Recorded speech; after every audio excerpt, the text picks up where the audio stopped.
You know, I've had an opinion on NASCAR before, which is that I think it's too neutered now. It's too safe. It's too rule-oriented. The tiniest little thing is a big deal, and it just goes so much against the roots of NASCAR and what NASCAR started as. And if you're not familiar, NASCAR has its roots in bootlegging, moonshine running. I mean, you know, it's fairly common knowledge that NASCAR, you know, in many ways, not getting into the really detailed history of who did what and who started what and how the organization was formed, but the actual racing itself happened with bootleggers who were modifying their cars, essentially, to outrun police. And that's what they did. And then at night, they would go race their cars with their buddies on the weekends.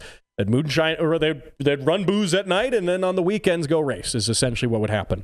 And that created a tremendous hot rodding culture. And it's very much the founding, at least, of NASCAR. And here's what's really cool.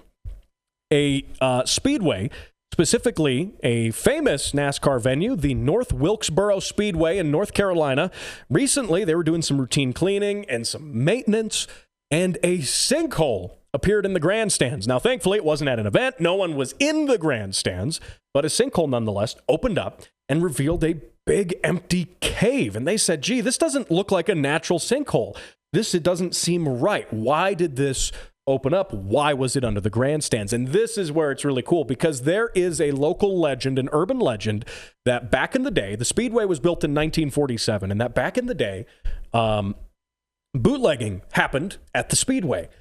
And that there's even a legend that underneath the grandstands was a secret stash of moonshine. Either they would make it there or they would stash it there. And this legend has been going on for decades and decades. And many wrote it off as just another urban legend. They happen, they're around. But as it turns out, well, we don't know for sure. They didn't find any actual bottles of booze in there. They didn't find any stills, any equipment for making moonshine.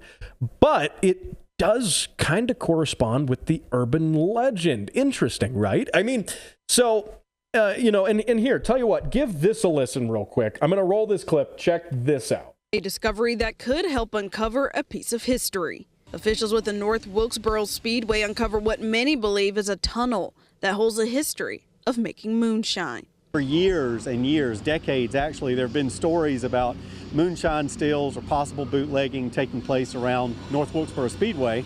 And some of the rumors were that it was under one of the grandstands. Officials say in revamping the Speedway, they've prioritized keeping the nostalgic feel. Okay, so again, we don't really know if these were bootlegging caves, but come on. You want them to be. I want them to be. It just works so well. And who knows, maybe they'll find some more stuff with it, but it just does kind of go back to the start of NASCAR, the era, the culture that started it. Now, you might be saying, well, hold on here. The Speedway was built in 1947. Prohibition was repealed in 1933. Why would they still be bootlegging? Easy answer. Taxes. That's why. Prohibition ended. You could sell booze again legally. The government taxed the heck out of it. So obviously bootlegging still happened, and weirdly still does in some places. So no, it makes sense when you think about the circumstantial evidence. And yes, I know you can't necessarily prove things with circumstantial evidence, but it makes enough for a good story. That's for sure. And when you think about the fact that bootlegging happened in the area specifically, it was well known in that area. It was known at the start of NASCAR. In fact, it was the kind of almost the root cause for NASCAR to have been created, right? So you've got that, and then you've got the Speedway and the rumors for decades that there was a stash under the Speedway, under the grandstands, no less. So I think this is cool. If anything, the North Wilkesboro Speedway is probably going to monetize the heck out of this. And I don't know if in their concessionary, if they've got a liquor license to actually sell liquor and stuff, but if I were them, I would get a liquor license and start selling Speedway moonshine, quote unquote. I mean, come on. The marketing opportunities here are endless. It's really fun. It'll make for a fun story. It does make me wonder, though, if you're sitting in those grandstands, I would be a little worried. Maybe they need to do a little bit of a kind of a ground survey, a structure survey of those grandstands. I don't know if I would want to be sitting in them when they cave into another moonshine cave full of moonshine, probably. hopefully this time. So anyway, speaking of NASCAR, speaking of the kind of raw nature, at least where NASCAR came from, where I think it's departed from now.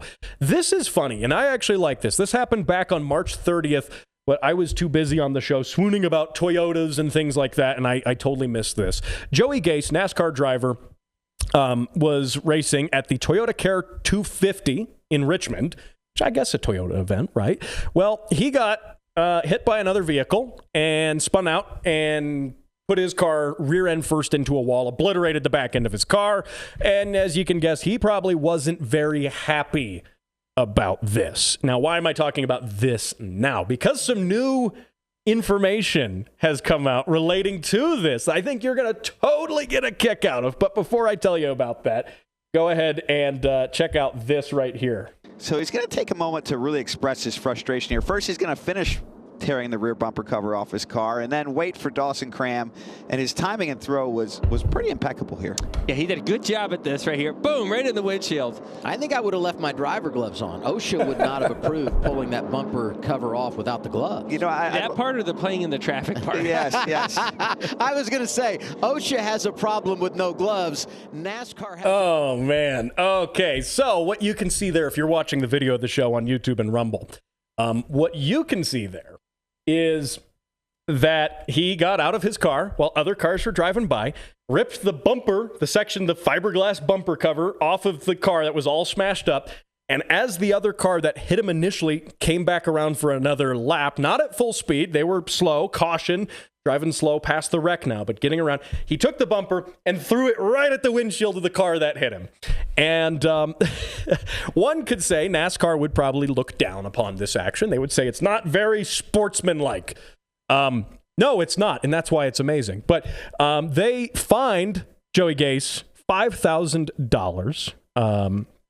And here's where things get interesting. They said that was not very sportsmanlike, and yes, he walked out onto the track. That's a problem, and all of this. These are all things that you're not allowed to do, and they fined him $5,000, which is like nothing for a NASCAR driver. I mean, that's like that's like literally nothing. But that being said, now a bumper company has seen the video. Has seen that it has gone viral, and it is a company called Bumpers That Deliver, which is a company I've never heard of. I've never bought a bumper, but they sell paint-matched bumpers for all sorts of vehicles, which, hey, maybe they could, sponsor the show. Who knows, right? Need that paint-matched bumper. But they decided to reach out to him, and they tossed him some money in exchange for the publicity here, and they sponsored him now. And what's amazing is, so on his car, they showed the livery, the new livery of the car now with the sponsorship.